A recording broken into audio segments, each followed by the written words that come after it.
लिए जीना शुरू कर दिया हम लोगों ने। तो आगे की कार्रवाई आप तक पहुंचाने के लिए मैं अनुज आत्रे जी से डॉक्टर अम्बेडकर जी का नाम से जो ये गौरव सम्मान का कार्यक्रम का आयोजन doctor M A Ansari ji ने किया है, मैं आपको इस कार्यक्रम को उनको याद करने के लिए और एक ऐसे व्यक्ति जो अपने आप में बहुत बड़ा रत्न रहे हैं, भारत रत्न रहे हैं, उनके नाम से सम्मानित होने वालों को सबको शुभकामनाएं।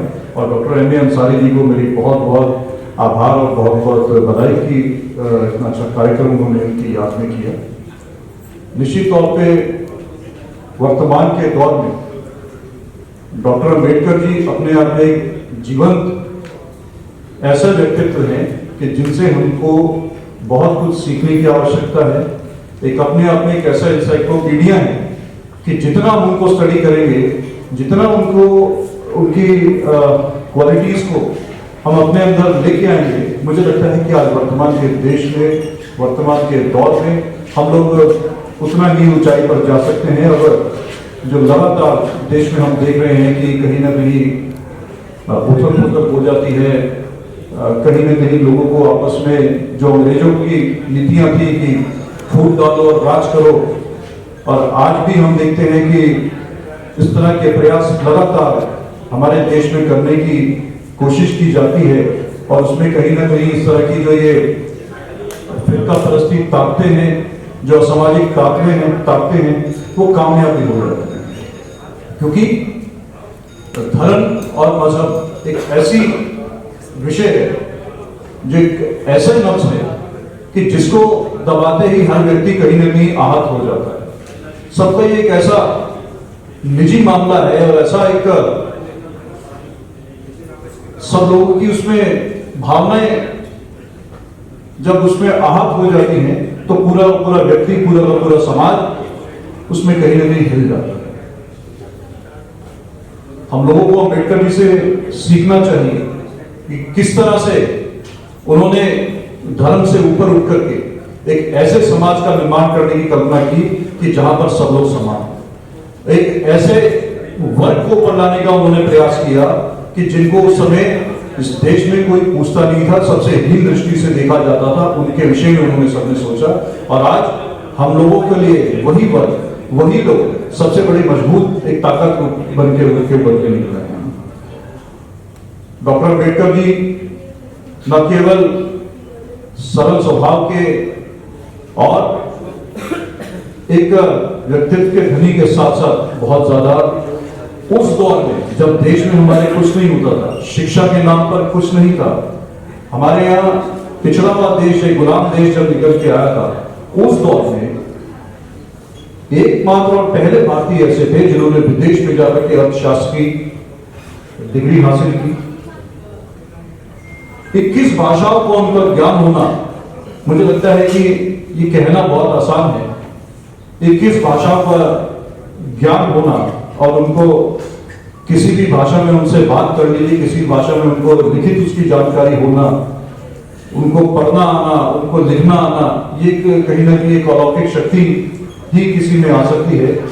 हम में से, आप में से कितने लोग आज बैठे हैं, मुझे नहीं लगता हम 2 या 3 भाषाओं से ज्यादा बोलने के काबिल हो, और पढ़ने में तो मुझे नहीं लगता कि हम लोग 2 या 3 भाषा से ज्यादा कोई भी जानता हो, कितना भी पढ़ते। तो ऐसे व्यक्ति जिन्होंने, हम केवल उनको इस बात से जानते हैं कि संविधान का निर्माता, विषय बहुत बड़ा है, संविधान के निर्माता होना कोई छोटी बात नहीं है। संविधान उस समय निर्माण किया उन्होंने, और एक दूरदर्शिता की सोच के साथ निर्माण किया कि जो आज भी हम मौजूदा दौर में ऐसा लगता है कि आज ही निर्माण हुआ और आज के हिसाब से निर्माण किया गया हो, और 50 वर्ष बाद भी ऐसा लगेगा कि वर्तमान के दौर में निर्माण किया। तो देखिए उनकी दूरदर्शिता, देखिए कि आज आजादी के 75 वर्ष बाद भी वही संविधान आज उसी तरीके से चल रहा है और उसी तरीके से देश को मजबूती प्रदान कर रहा है। बीच बीच में थोड़े बहुत उसमें अमेंडमेंट्स करने पड़ते हैं, लेकिन वही मजबूत संविधान उनके द्वारा निर्मित संविधान। तो एक ऐसे व्यक्ति से हम लोग क्यों नहीं अपनी प्रेरणा लेते हैं? हम लोग क्यों नहीं सोचते कि हम लोग उनकी तरह से अपने अंदर कुछ गुण अपने ले आए? इस देश को मजबूत, अपने समाज को मजबूत करने के लिए हम लोग कुछ काम करें। हम लोग जात पात, समाज, धर्म, इन सब से ऊपर उठ करके आगे बढ़ना चाहिए। यहाँ सब लोग, आप लोग प्रबुद्ध लोग बैठे हैं, सब लोग अपने फील्ड में, मुझे मालूम है कि जिस तरह से आपको सम्मानित करने के लिए बुलाया गया है, निश्चित तौर पे समाज में आपका बहुत बड़ा योगदान रहा होगा। लेकिन आज अम्बेडकर साहब के बारे में वर्तमान की मौजूदा जो युवा पीढ़ी है, उनको किसी वाले एक जाति या किसी एक वर्ग के लोगों तक सीमित करके रखना, मुझे लगता है बहुत बड़ा हम अपने आप से अन्याय करें। हमें चाहिए कि हर वर्ग के, हर धर्म के, हर मजहब के लोगों को अम्बेडकर जी के जीवन काल से प्रेरणा लेनी चाहिए, उनसे सीखना चाहिए।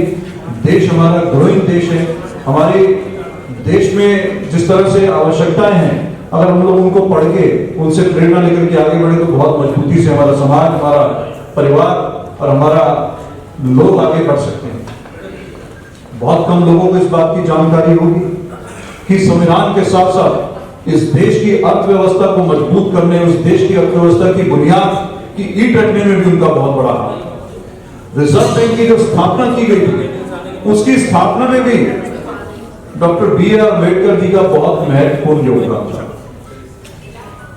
तो सोचिए कितने अलग अलग कलाओं से, कितने अलग अलग ज्ञानी थे वो, जिनसे संपन्न थे।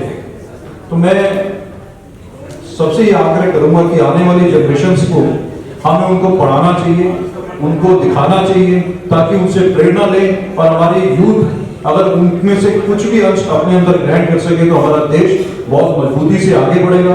मुझे आज यहाँ पर डॉक्टर अंसारी जी ने आप सबके बीच में उनके विषय में बोलने का अवसर दिया। मैं आपका बहुत बहुत आभारी हूँ और मैं अपने आप को सौभाग्यशाली समझता हूँ कि उनके विषय में कुछ बोलने का मैंने कुछ प्रयास किया। हालांकि उनको बारे में बोलना जैसे सूरज को दिया दिखाने वाली बात है, लेकिन जो मेरा थोड़ा सा ज्ञान था उसके बारे में मैंने अपने बोलने की कोशिश की। इन्हीं शब्दों के साथ मैं आपका बहुत बहुत धन्यवाद करता हूँ। जय हिंद।